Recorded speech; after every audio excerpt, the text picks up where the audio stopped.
And this leads us now into familial agency and familial organization. We've covered patriarchy, and now we go into this later end kind of organization that sapient life takes to ascend it across the Kardashev scale and to start cell.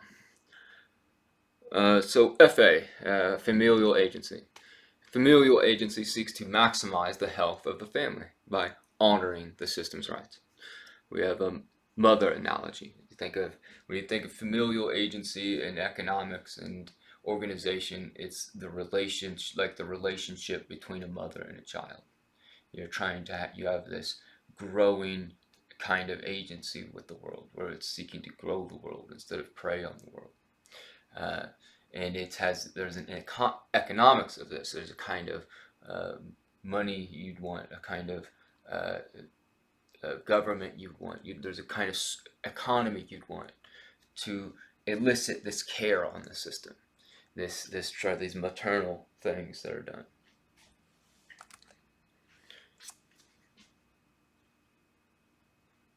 Yeah.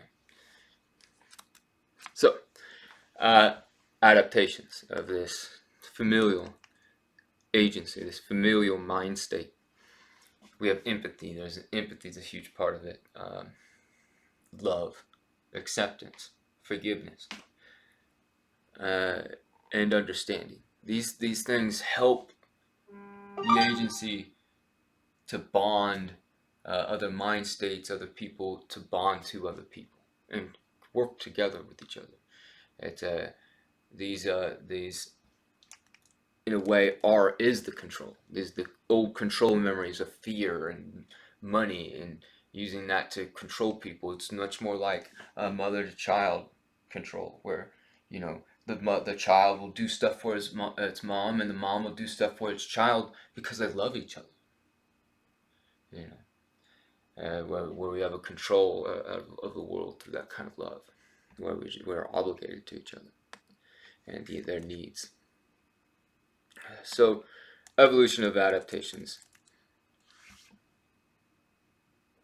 So these familial adaptations, these familial mind states, I would say, have evolved to serve the function of complexly raising complex offspring. So you have these complex offspring, and they need to be raised in complex ways. And thus you'd have to have a mother, and eventually sometimes you get the certain birds, they kind of roost together and hunt for their eggs, or their hatchlings, and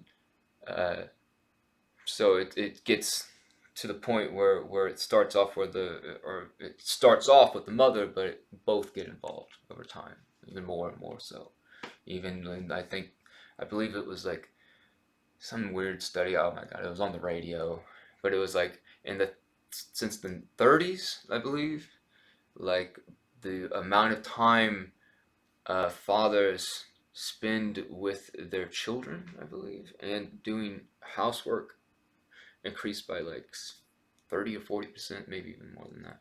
But that's what you it's what it kind of starts out as, this kind of state of nature where the mom's like the primary caretaker of that has this familial agency that allows her to raise this offspring, rather than this more predatory agency that allows them to kill things. It's more about raising things and growing things and killing things.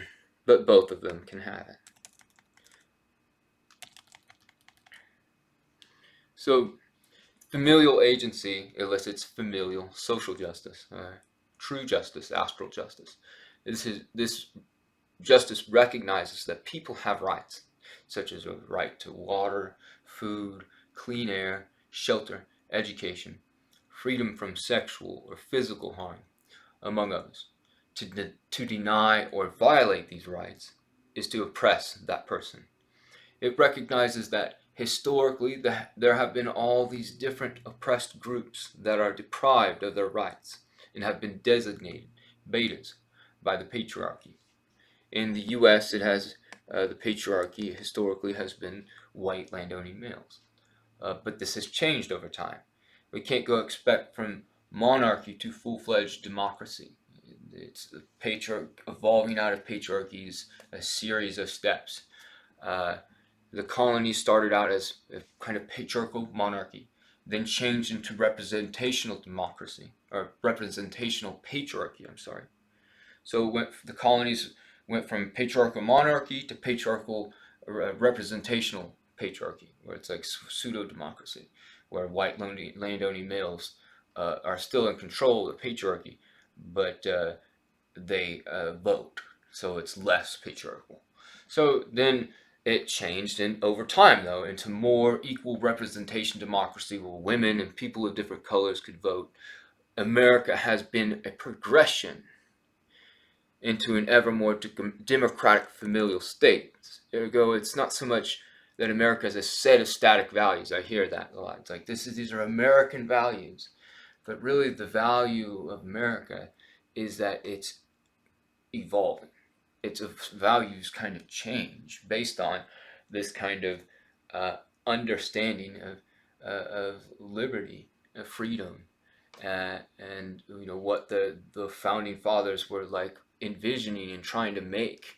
What all those terms and those the founders, I should say, the founders were thinking. They were definitely thinkers in what they thought about, and if they only had a clearer vision of what to think about, they could have made their society into an more uh, uh, less patriarchal. So when I think of American values, I see like it's more like enlightenment values, and that those values are ever evolving in response to new information.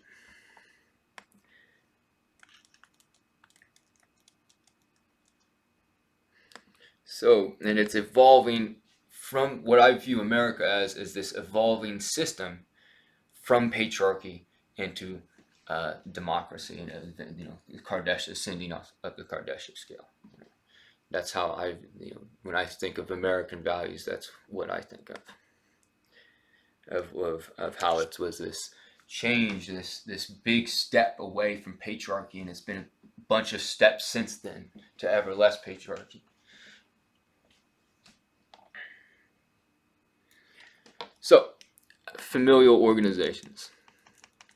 We have the familial agency. We understand that it's all about trying to get the rights and honor them, to raise the child, to increase the health, of the child, and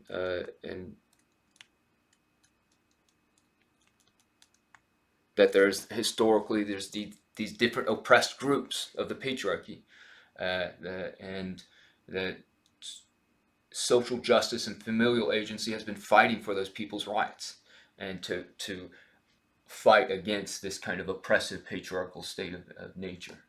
The patriots fighting the patriarchy. So, FO, we have that. Now we have the familial organization.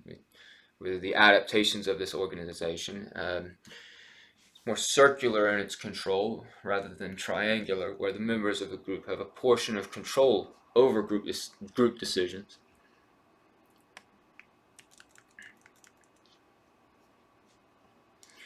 I'll get back now into the equation of power I've developed to understand the economics of familial organizations. So we have a game theory perspective of power. Oh, that's pretty well sorted. Yeah. So we have a game theory perspective of power that I've developed to understand the economics of familial organizations and patriarchy, which is power. Your power is defined as the alternatives at your disposal, while control, just from decision theory, like what all you can do, your choices. Control is the control memories that you have access to. Does someone love you? What they do out of love? Do you have money to get what you need? Do you have territory? Do you have a possession? Is this considered a possession? Is this are you in the position of dominance hierarchy to get so all these represents control. Those memories, the oppressive control memories, the ones that are more these alpha predator male control memories, and then these more familial control memories of love. whatever it is, that is that control side of power, where it controls the systems which are really important but not focused on, without which there is this control is useless. Um,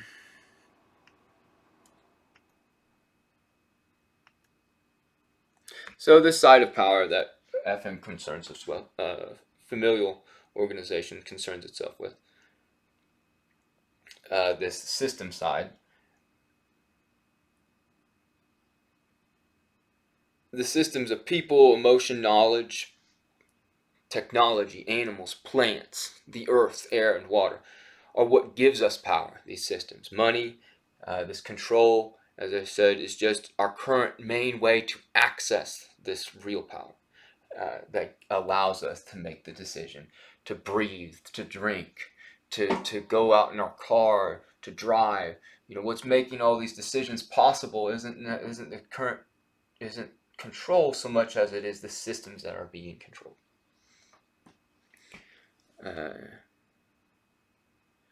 And this kind of current control we have actually destroys the systems. Patriarchal control, that's the thing, is patriarchy doesn't view this or this. It just sees this as power. That's all there is. Control equals power. And it destroys everything. Think of Nazis and what they thought of like power. And to get the control, they would destroy all the systems, destroy all the people that could have been scientists and engineers, all the land, cities that could have educated them. They thought control was power. They didn't see, no, systems are where your power comes from, and you got to spin control on honoring these systems to make them improved and make it more healthy for all of us. So it's like this Nazis and many others before them have this kind of alpha predator male perspective of control and what power means. This is control's power, but and they will it. That's the big thing. It destroys. That doesn't see the systems as valuable. Those are to be sacrificed to get more control, and thus they destroy themselves. They just keep sacrificing the systems to keep getting control until the systems are so degraded of the earth they cannot support their life. Their life support systems cannot support their lives. And their power is gone, destroyed. The real power is about spending control on the systems, and this is what familial organizations do. They recognize that control must be spent on the systems like a mother to a child, to make the system grow, to make your power grow. And that's how you get a positive feedback, because then you get more power, alternatives, you can make more systems to control. So it's a positive feedback loop between spending control on systems and the power you get, then making you able to create more powerful systems to then spend control on, and it just keeps going. And that's how why we have all the stuff we have. What caused all the enlightenment? What caused all the crazy technology of the last century is not alpha males duking it out for more control. It wasn't capitalism. It wasn't totalitarianism. It wasn't jobs. It wasn't heck, Albert Einstein. He wasn't even doing his job when he came up with some of the greatest theories, of the century. It's not what it's about. Is spending control on people. It's not enslaving them to jobs. It's not controlling them. It's about spending control on them, to honor them, because through this they are able to think in ways they've never thought before. They're able to make in ways they've never been able to make before. So what has caused all the progress is us spending control on the systems. And that is what gave us our vaccines, our automobiles. So, dude. Well, what's up, man?